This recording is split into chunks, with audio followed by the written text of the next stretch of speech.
Welcome to episode 24 of Matthewlinity.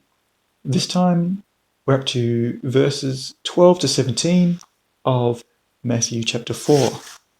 I'll just read those out. When he heard that John had been handed over to the authorities, he withdrew into Galilee, and leaving Nazareth, he went and lived in Capernaum by the sea, in the region of Zebulun and Naphtali, so that what was spoken by the prophet Isaiah would be fulfilled, who said, "Land of Zebulun and land of Naphtali, toward the sea, on the other side of the Jordan, Galilee of the Gentiles. The people who sit in darkness have seen a great light, and the ones who sit in the land and shadow of death, a light has dawned on them." And from that time Jesus began to preach and to say, "Repent, because the kingdom of the heavens is near."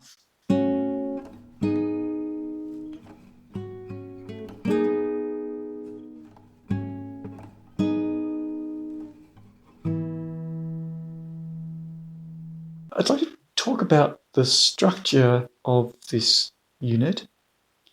We've got three parts. The first part begins with mentioning John the Baptist, and the third part ends by Jesus quoting John the Baptist.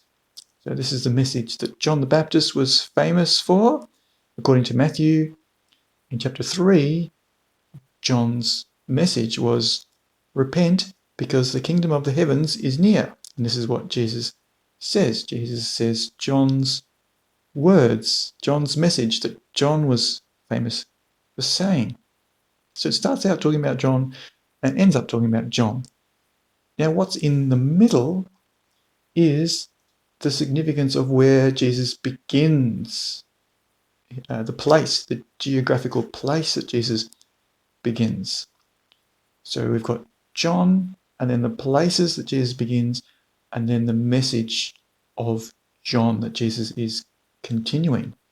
Now, why would Jesus begin his ministry up in the region of Zebulun and Naphtali, in some of the most northern tribes? Why wouldn't Jesus begin his ministry in Judea, or near the capital city, near Jerusalem, or in Jerusalem? Why would he begin up north? Well, Matthew provides an explanation. Here's the reason. Isaiah said that Zebulun and Naphtali would be the first. That they would be the ones that would be in the most darkness, and they'd have the great light dawn on them. And these are the regions that, well, when Isaiah was referring to these regions, these are the regions that fell first in this Assyrian, when the Assyrians came and exiled, took over. So when the Assyrian Empire came, these are the regions that would feel the brunt of this new empire first, because they're the northern, up in the northern area, where that's where the invasion is starting from. They're entering from the north, and I think it's the same with the Babylonians. I think they also come through the north as well. But anyway, Isaiah is referring to the Assyrian conquest of Zebulun and Naphtali. They were the first to fall to the Assyrian impact. So this is about the kingdom, just like the kingdom of the Syrian kingdom, the Assyrian Empire taking over. And now, well, Jesus is going to begin there. It's kind of fitting that Jesus would begin up north, especially since Isaiah said, well, that's also where things are going to happen. That's where the great light has the greatest opportunity to dawn. I suppose we have a saying in English, the darkest hour is just before the dawn. So Matthew is explaining this beginning point. It seems to be quite a fitting beginning point for Jesus' ministry, because Jesus is talking about an even greater empire, even greater kingdom. It's a very different kind of empire, a very different kind of kingdom than the Assyrians brought, or the Babylonians brought, or the Greeks brought, or that Rome has brought. It's a different kind, but it would make sense that Jesus begins there. That's often where new kingdoms start to take over. They start to take over up north. So we can see that this whole unit here, this whole passage, is very much focused on the kingdom coming. The kingdom is arriving. The kingdom has started to advance. The herald has arrived and saying, yes, this is happening. Basically, the message is John was onto something. John was correct in that there is a greater kingdom that's arriving. And Jesus is saying, yes, that is true. And so Jesus begins up north to proclaim, just like a herald would proclaim, that a kingdom is advancing. Everyone needs to be prepared for this new kingdom. So things will change. So when a new kingdom arrives, people are expected to change. They've got new overlords. The taxes go to a new empire. Customs may change as well. Maybe the priests will be replaced with, like, who knows? It depends on the empire what changes will happen.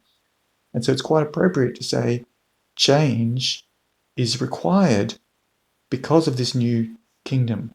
I mean, unless you're going to try and resist, some people, when a new kingdom takes over, they will try to resist and fight it off and lose their lives because of it. Other people just make the changes for the new empire.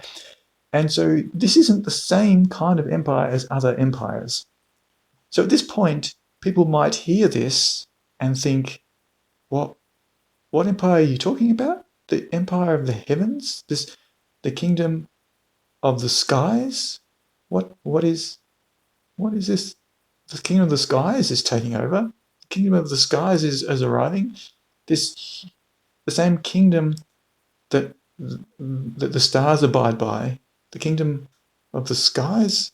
What kingdom are you talking about? So this begins the question of, what does Jesus mean when Jesus quotes John the Baptist and talks about change is necessary because this great kingdom of the skies is arriving?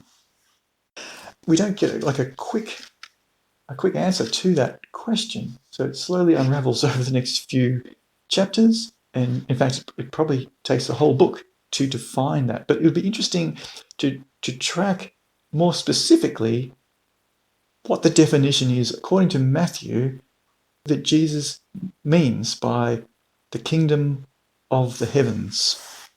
So hopefully that's something that will become clearer as we travel further into Matthew. That's all for this episode. Thank you for listening.